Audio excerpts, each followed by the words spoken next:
Yo, what's up mga tol? Nandito tayo ngayon sa Honda Buendia Big Bikes flagship by Wheeltech.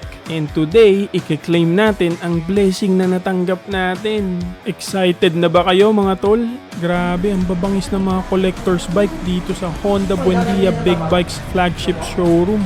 Dito nyo lang ito makikita mga tol at karamihan dito ay one of one dito sa Pinas.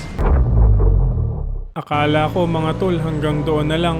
Nung araw na nawala sa atin si Blake, ramdam ko talaga yung bigat. Si Blake para sa akin, hindi lang siya motor. Kasama natin siya sa lahat ng biyahe natin. Sa mga vlogs na pinaghihirapan ko upang makapaghatid sa inyo ng magandang kwento na nakaka-good vibes at puno ng pag-asa. Nung nawala si Blake, sabi ko sa sarili ko, baka ito na yung sign na baka kailangan ko nang tumigil sa motovlogging. Na baka tapos na yung journey ko dito. Pero alam nyo mga tol, sa mga panahon na gusto na nating sumuko, doon minsan may dumarating na panibagong biyaya. Hindi ko talaga inaasahan na may dadating tayong blessing from bossing.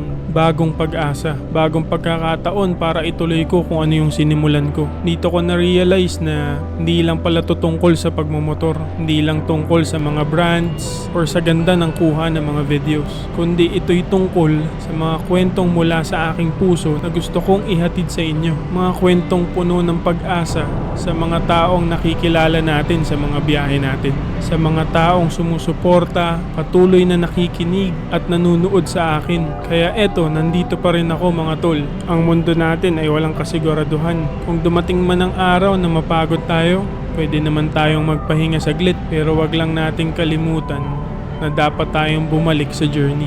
Mapapagod pero hindi susuko. Maraming salamat talaga kay Bossing sa panibagong simulang ito, panibagong kwento at panibagong chapter sa pagbiyahe natin. Maraming salamat din sa inyo mga tol sa patuloy na suporta. Yo, what's up mga tol? Nandito tayo ngayon sa Honda Buendia Big Bikes flagship by Wheeltech. And today, i-claim natin ang blessing na natanggap natin.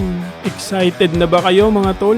Ako din sobrang excited na dahil this is one of my dream bikes na gusto kong i-build nung bata pa ako dahil kay Kamen Rider. Kilala nyo ba siya? Shout out sa mga batang 90s dyan na nakakakilala at nakaka-relate. Si Kamen Rider talaga o si Mass Rider Black ang naging inspirasyon ko kung bakit ako nahilig sa motor. Huge shout out to Sir Jericho ng Wheeltech for assisting. At maraming salamat Honda Buendia Big Bikes flagship. Bike reveal tayo soon.